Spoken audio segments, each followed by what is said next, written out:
நேயர்கள் எல்லாருக்கும் வணக்கம். இந்த வீடியோவில் நவகிரகத்தில் முழு சுப கிரகமாக இருக்கக்கூடிய குரு பகவானோட வக்ர நிவர்த்தி பலன் அப்படிங்கிறது தான் நம்ம பார்க்க போகிறோம். அதாவது நவகிரகங்கள்லேயே முழு சுப கிரகம் அப்படின்னா குரு பகவானை சொல்லுவாங்க. குரு பகவானோட அருள் இருந்தால் எல்லா விதமான நன்மைகள் அப்படிங்கிறதும் நடக்கும் அப்படிங்கிறது தான் காலம் காலமாக நாம் எல்லாருமே அனுசரிக்கக்கூடிய நடைமுறை அப்படிங்கிறது. அப்போ குரு அருள் அப்படிங்கிறது எதுக்காக இருந்தாலும் அவசியமான ஒரு தேவை அப்படிங்கிறது. இப்போ குரு பகவான் இத்தனை நாளாக பார்த்தீங்கன்னா மேச ராசியில் செவ்வாய் பகவானோட வீட்டில் வக்கரமாகி பலமிழந்து போயிட்டாரு. இப்போ குரு பலமிழந்து போயிட்டாரு அப்படிங்கிறப்ப அவரோட பார்வைக்கும் பார்த்தீங்கன்னா பலம் அப்படிங்கிறது குறைஞ்சி போயிருந்தது. இப்போ சோபக்கிருது வருடம் மார்கழி மாதம் 4ஆம் தேதி டிசம்பர் மாதம் 20ஆம் தேதி குரு பகவான் வக்கர நிவர்த்தி அடைஞ்சு பலமடைகிறாரு. மேசராசியில் வக்கர நிவர்த்தி அடைஞ்சு பலமடைகிற குரு பகவான் தன்னோட பார்வையால் தன்னோட 5ஆம் பார்வையா சிம்ம ராசியவும் 7ஆம் பார்வையா துலா ராசியவும் 9ஆம் பார்வையா தனுசு ராசியவும் பார்க்குறாரு. இந்த குரு பகவான் வக்ர நிவர்த்தி ஆகி பலமடைகிறதால என்னென்ன ராசிக்காரர்களுக்கு என்னென்ன பலன்கள் அப்படிங்கிறது கிடைக்க போகுது அப்படிங்கிறது தான் நம்ம பார்க்க போகிறோம். மிதுன ராசி நேயர்களே, உங்களுக்கு இந்த குரு பகவானோட வக்ர நிவர்த்தி எப்படி இருக்குது அப்படின்னு பார்த்தோன்னா, பொதுவாகவே மிதுன ராசிக்காரர்களுக்கு இப்போ நேரம் நல்ல நேரம் தொடங்கிருச்சு. அதாவது இந்த மார்கழி மாதம் 4ஆம் தேதி குரு பகவான் வக்கர நிவர்த்தி அடைகிறாரு, சனி பகவான் பயிற்சி அடைகிறாரு. இது ரெண்டுமே பார்த்தீங்கன்னா உங்களுக்கு எப்படி சொல்கிறது, எங்கேயோ பாலைவனத்தில் உயிர் பிழைப்போமா அப்படின்னு தெரியாமல் தவிச்ச வாயோட உதடெல்லாம் வெடித்து உடல் கூனி குறுகி மரணத்தை நோக்கி வாழ்ந்துக்கிட்டு இருந்த ஒருத்தருக்கு மீட்பு பணிக்காக ஒரு ஹெலிகாப்டர் மீட்டுக்கிட்டு போனால் எப்படி இருக்கும்? அப்படி ஒரு நேரம் தான் இந்த மார்கழி 4ஆம் தேதி அப்படிங்கிறது. ஏன்னா சாவோட விளிம்பில் இருந்த ராசிக்காரர்கள் அப்படின்னா மிதுன ராசிக்காரர்கள் தான். பல பேர் செத்து போனால் கூட பரவாயில்ல, இருக்க முடியல அப்படிங்கிற நிலைக்கெல்லாம் போயிருப்பாங்க.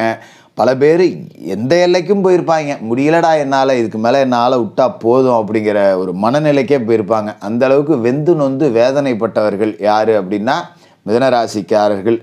ஏகப்பட்ட அவமானங்கள் அப்படிங்கிறது வாழ்க்கையில் இருந்திருக்கும் இந்த அஷ்டம சனி காலகட்டத்தில். ஆனால் லாபஸ்தானத்தில் தான் குரு இருந்தார், குரு பலமிழந்து போயிட்டார். ஆனால் அஷ்டமத்தில் சனி இருக்கும்போது குரு லாபஸ்தானத்தில் இருந்தாலும் பிரயோஜனம் அப்படிங்கிறது இல்லை.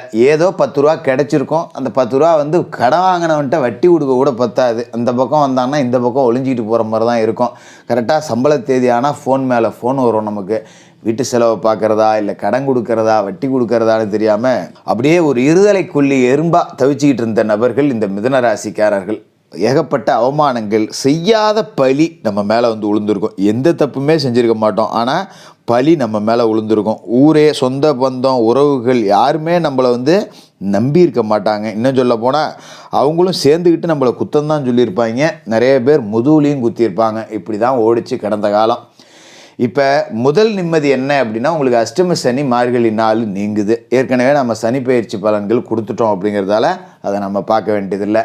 இப்போ அதே நாளில் இன்னொரு நல்ல செய்தி உங்களுக்கு என்ன அப்படின்னா, குரு பகவான் வக்கர நிவர்த்தி அடைகிறார். எப்பேற்பட்ட ஒரு அமைப்பு அப்படிங்கிற பார்த்துங்க. உங்களோட ராசிக்கு குரு பகவான் யார் அப்படின்னு பார்த்தீங்கன்னா, உங்களோட ராசிக்கு 7ஆவது வீட்டுக்கும் அவர் தான் அதிபதி, 10ஆவது வீட்டுக்கும் அவர் தான் அதிபதி. எப்பேற்பட்ட ஒரு யோக அமைப்பு அப்படிங்கிறது உங்களுக்கு கிடைச்சிருக்கு பாருங்கள். அதாவது 7க்கு அதிபதியான குரு பகவான் பலமடைகிறதால இதனால் வரைக்கும் உங்களை கண்டுக்காமல் போன நண்பர்கள்லாம் இப்போ தேடி பேச ஆரம்பிப்பாங்க. முதல்ல இதுதான் நடக்கும், ஏதோ நல்லா இருக்கான் போல இருக்குது அப்படிங்கிற மாதிரி தேடி பேச ஆரம்பிப்பாங்க. ஆனால் நம்ம மிதுன ராசிக்காரர்களோட புத்தி என்ன தெரியுங்களா, அவன் இன்றைக்கி நம்மளெல்லாம் கொஞ்சம் கூட மதிக்கலை, இன்றைக்கி நம்ம நல்லா இருக்கோன்னு பேசுகிறான் அப்படின்லாம் நினைக்க மாட்டாங்க. சரி ஏதோப்போ அவனுக்கு தெரிஞ்சது அவ்வளோதானே, இப்போ போய் அவனுக்கு 10 ரூபா உதவி செய்யக்கூடிய ஆட்களாக இருப்பீங்க. அப்படிப்பட்டவர்கள் தான் உங்களோட மனநிலை இருக்கும். அது ஒன்றும் பெரிய தப்பு கிடையாது. ரெண்டாவது பார்த்தீங்கன்னா, கூட்டு தொழில் ரொம்ப சிறப்பாக இருக்கும். யாரோ ஒரு கூட்டாளி இழுத்து மூடிட்டு போகலான்னு வச்சுருந்த தொழிலை நான் 10 ரூபா முதல் போடுறவா 2 பேரும் சேர்ந்து செய்வோம் அப்படின்னு சொல்லி பெருக்கி கொடுப்பாங்க. அதுமாரி மனைவி உங்களுக்கு ஆதரவாக இருப்பாங்க. நிறைய இடத்துல பார்த்தீங்கன்னா கணவன் மனைவிக்குள்ளே பிரிவு உண்டாயிருக்கும் இந்த அஷ்டம சனி காலகட்டத்தில். அப்படியே இருந்திருந்தால் கூட ஒருத்தருக்கு ஒருத்தர் பேச பெருசாக ஒரு அன்னோன்யங்கிறது இருந்திருக்காது. 1 மணி நேரம் பேசினா 3/4 மணி நேரம் சண்டை தான் இருக்கும். அப்படி தான் ஓடிக்கிட்டு இருந்திருக்கும். இதுக்கு மேலே கணவன் மனைவிக்குள்ளே ஒரு ஆதரவு அப்படிங்கிறது இருக்கும். இங்கே வா, நீ கஷ்டப்படாத, இங்கே வா, நான் ஒரு 2 பவுன் தரேன், போய் வச்சுக்கிட்டு ஏதோ பொழப்பு பாரு, இந்த மாதிரி ஓரளவுக்கு சப்போர்ட் பண்ணுவாங்க உங்களுக்கு. அப்படி ஒரு அமைப்பு கிடைக்கும். வீட்டுக்குள்ளே நிம்மதியாக சோறு தின்னோம் அப்படின்னா போதும் அப்படின்னு நினச்ச ஆட்கள் தான் மிதுன ராசிக்காரர்கள். ஏன்னா சோத்தை போட்டு வச்சுட்டு தான் பொம்பளைங்க கத்திக்கிட்டு கிடந்திருக்கும். இதனாலேயே கோபம் வரும். இப்படி இருந்த நிலை அப்படிங்கிறது மாறும். அப்போ நமக்கு சப்போர்ட்டுக்கு ஒரு ஆள் இருக்குது, சாஞ்சிக்கிறதுக்கு ஒரு தோல் இருக்குது அப்படிங்கும்போது பெரிய நிம்மதி அப்படிங்கிறது கிடைக்கும். இதுவே எது வந்தாலும் பார்த்துக்கலாண்டாங்கிற தன்னம்பிக்கையும் உங்களுக்கு கொடுக்கும். அதோட ராசிக்கு 10வது வீட்டுக்கும் அவர் தான் அதிபதி. சொந்த தொழில், அதாவது இழுத்து பூட்டி மூட்டை கட்டியாச்சு அப்படிங்கிற மாதிரி தான் இருக்கும். 5 லட்சம் போச்சு, 10 லட்சம் போச்சு, 7 லட்சம் போச்சு, இப்படி நட்டப்பட்டவர்கள் தான் மிதுன ராசிக்காரர்களாக இருப்பாங்க. பேசாமல் எவன்ட்டையாவது வேலைக்காவது போகலாம், ஏதோ நானும் சொந்தமாக தொழில் தொடங்குறேன்னு சொல்லி வேலைக்கு போனாலும் 500 ரூபா கிடைக்கும் போல இருக்குது, சட்டை மட்டும் வெள்ளையாக போட்டு போகிறோம், உள்ளே 10 காசு இல்லை அப்படிங்கிற நிலமையில தான் ஏதோ நானும் முதலாளி என் புருஷனும் கச்சேரிக்கு போகிறான்னு போயிட்டு இருந்திருப்பீங்க. மூடி போட்டு வேலைக்கு போகலான்னு நினைக்கிற நேரத்தில் இப்போ தொழில் அப்படியே கொஞ்சம் உங்களை அப்படியே தலை தூக்கி பார்க்கும். பரவாயில்ல, இனிமேல் இந்த தொழிலை நம்ம ஜெயிச்சு காமிச்சிடலாம் அப்படிங்கிற தன்னம்பிக்கை உங்களுக்கு கிடைக்கும். இதன் மூலியமாக தொழில் வளர்ச்சி அப்படிங்கிறத அடைஞ்சு பெரிய ஒரு உச்சத்தை தொட போகிறீங்க. எந்த இடத்துல அவமானப்பட்டீங்களோ, யார் உங்களை துச்சமாக பேசுனாங்களோ, உங்களை மட்டம் தட்டி பேசுனாங்களோ, அவங்க முன்னாடி ஒரு விஸ்வரூபம் எடுத்து நீங்கள் நிமிர்ந்து நிற்பீங்க. அப்படி ஒரு யோக காலம் வந்திருக்கு.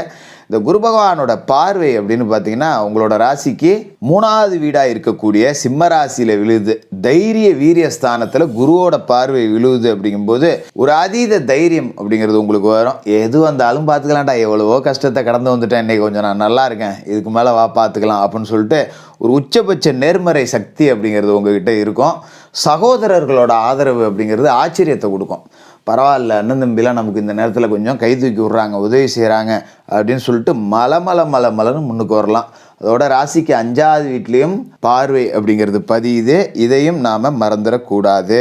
இப்போ 5ல் குரு பார்வை விழுது அப்படிங்கும்போது அது ஒரு அற்புதமான யோக பலன். 5ஆம் வீடு அப்படிங்கிறது பூர்வ புண்ணியஸ்தானம், புத்திரஸ்தானம். பூர்வீக சொத்தில் ஏதாவது கேஸு கோர்ட்டு வழக்குன்னு இருந்ததுன்னா அது எல்லாம் ஜெயிச்சு இப்போ சொத்து கைக்கு வரும். அதுமாரி பிள்ளை பேர் இல்லாதவர்களுக்கு பிள்ளை பேர் கிடைக்கும்.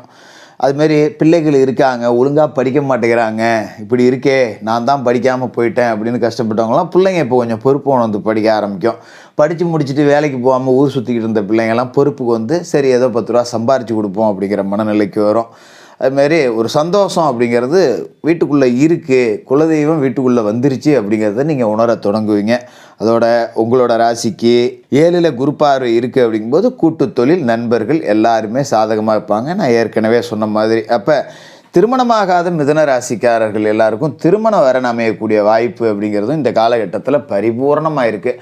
மொத்தத்தில் இந்த குரு பகவானோட வக்ர நிவர்த்தி அப்படிங்கிறது லாபஸ்தானத்தில் இருக்கிற குரு காசு பணத்தை வாரி கொடுப்பார், கடந்த காலகட்டத்தில் ஏற்பட்ட கடனை அடைப்பார், அவமானத்தை துடைப்பார், தோல்விகளை வெற்றிகளாக மாற்றுவார்.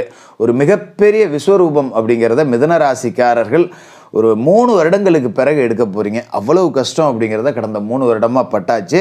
இது எல்லாமே இந்த குரு பகவான் வக்ர நிவர்த்தி அடைகிற அந்த தினத்திலேருந்தே தொடங்கிடும். ஏன்னா சனி பகவானும் அன்றைக்கி தான் பயிற்சி அடைகிறாரு அப்படிங்கிறதால 2 ராஜகிரகங்களும் குருவும் சரி சனியும் சரி உங்களுக்கு வாரி கொடுக்கறதுக்கு காத்துக்கிட்டு இருக்காங்க. இந்த காலகட்டத்தை பயன்படுத்திக்கிட்டு உங்கள் வாழ்க்கையில் செட்டில் ஆக முயற்சி செய்யுங்க.